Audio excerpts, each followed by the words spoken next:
আব্দুল্লাহ ইবনে মুবারক হাতের থলি থেকে সমস্ত টাকাগুলো আল্লাহর বান্দাকে দিয়ে বলতেছে, আল্লাহর বান্দা তুমি খাও, তোমার সন্তানদেরকে খাও, আমি এই টাকা কোনোদিন ফেরত দেব না, হজের পরিবর্তে সমস্ত টাকাগুলো তোমার জন্য দান করে দিলাম। ধরে বলেন সুবহানাল্লাহ। আব্দুল্লাহ ইবনে মুবারক রাহমাতুল্লাহ আলাইহি বিশাল একজন আল্লাহ খাস বুজুর্গ বান্দা ছিল। এই আল্লাহর বান্দা কি করলেন, হজ আরো করছিলেন, আর আরেকবার হজ করার জন্য তিনি মনস্থ করলেন, টাকা পয়সা সব তিনি ম্যানেজ করলেন, তিনি এবার হজে চলে যাবেন। এখন নিয়ত সম্পূর্ণ টাকা রোজগার, টাকা সব একসঙ্গে করা হয়েছে, হজের জন্য টাকা পাঠায় দেবে। এমন সময় সকালবেলা তার সন্তান বাড়িতে এসে কান্না করতেছে।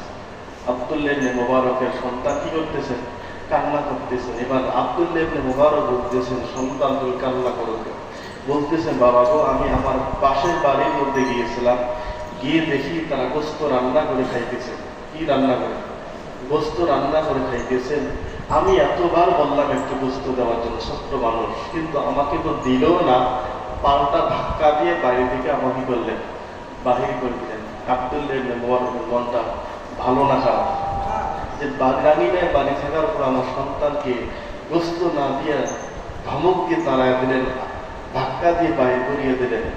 এই বিষয়ে তলব করা দরকার আছে কি নেই? কেন দিলেন? আব্দুল্লাহ ইবনে মুবারক রান্নাখানা চলে আসছে।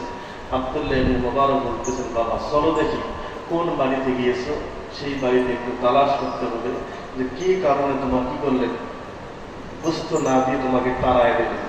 কে এমন বান্দা যে আমার বাড়ি পাশে থাকার পর আমার সন্তানকে এই নিয়ামতে কি করলেন, মাহরুম করলেন।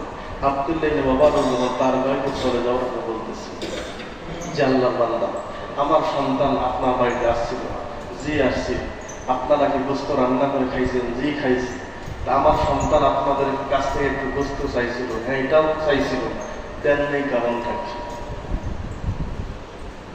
এবার আল্লাহর বান্দা বলতেছে, হুজুর আপনার বড় বিরাট একজন আলেম আমার বাড়ির সামনে চলে আসছে, এখন আপনার সন্তানকে গোস্ত এই জন্য দেই নাই, শুনলে আপনি ঠিক থাকতে পারবেন না, আর এই গোস্তটা খাওয়া আপনাদের জন্য হালাল না।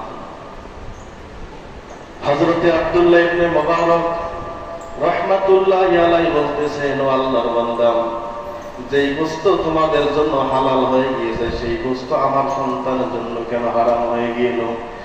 এবার আল্লাহর বান্দা দুইটা চোখের পানি ছেড়ে দিয়ে বলতেছে, আব্দুল্লাহ ইবনে মুবারককে বলতেছে, আল্লাহর বান্দা আপনি বিশাল একজন আলেম, আপনি বিশাল একজন প্রভাবশালী ব্যক্তি, আপনার সম্পদ রয়েছে, কিন্তু কি বলবো দুঃখের কথা, কয়েকদিন থেকে 3 দিন থেকে আমার ঘরের মধ্যে কোনো চুলার মধ্যে আগুন জ্বালা কোনো বুদ্ধি নেই, কারণটা আমার ঘরের মধ্যে কোনো খাবার নাই, সন্তানগুলো না খাওয়ার কারণে কান্না করতেছেন, পেটের মধ্যে পেট চেপে ধরে কান্না করতেন, খাবার ঘরের মধ্যে নাই, এখন সন্তানদের কি করব, কি খাওয়াবো? এই জন্য রাতের অন্ধকারে আমি খাবার তালাশ করতে করতে এক পর্যায়ে যাব না, গিয়ে দেখি একটা মরা মৃত্যু গরু সেখানে ফেলা দেওয়া হয়েছে।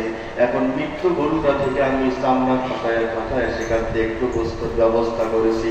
এই যে মৃত্যু প্রাণীর গোস্তটুকু আমার সন্তানদের ক্ষুধা নিবারণ জন্য আমি ব্যবস্থা করার এই গোস্তগুলো রান্না করেছি, আমার সন্তানের খাবারের ব্যবস্থা করার জন্য, ক্ষুধা নিবারণের জন্য হালালকে হারাম, হারামকে হারাম বলিয়া গোস্তটা যেহেতু আমার অভাবে আমাদের জন্য হালাল হয়ে গিয়েছে, কিন্তু আপনারা প্রভাবশালী ব্যক্তি, আপনার সন্তান তো ধনী ব্যক্তির সন্তান, কিন্তু এই সম্পদটা থেকে যেই মালগুলো থেকে আমরা আহার করতেছি, গোস্ত খাইতেছি, যদি আমাদের জন্য হালাল হয়ে যায়, কিন্তু তোমাদের জন্য তো এটা হালাল হবে না।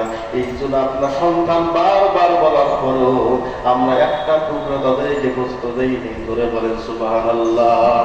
হযরতে আব্দুল্লাহ ইবনে মুবারক দুইটা চোখের পানি ছেড়ে দিয়ে বলতেছেন, আমার বাড়ির পাশে এত অভাবী ব্যক্তি বাস করে, আমি তো কোনোদিন তাদের খোঁজ নেই। সঙ্গে সঙ্গে সেই বাড়ি ত্যাগ করিয়া তার বাড়ির মধ্যে চলে গেলেন। যাওয়ার পর যেখানে হজের টাকাগুলো রেখে দিয়েছেন হজ করার জন্য, টাকার থলিটা হাতে নিয়ে আবার সেই বাড়ির মধ্যে রওনা হয়ে গেলেন। রওনা হওয়ার পরে আল্লাহর বান্দাকে বলতেছে, আল্লাহর বান্দা আমার উপর হজ করেছিল, আমি সেটা পালন করে দিয়েছি। নফল হজটা করার জন্য মক্কায় যাওয়ার জন্য সিদ্ধান্ত নিয়েছি, কিন্তু আমার বাড়ির পাশে জাতীয় ভাবে আপনার খাবার ঘরের মধ্যে নাই, আপনার দিকে না খেয়ে ক্ষুধার অবস্থা আমি কেমন করে হজটা পালন করতে যাব?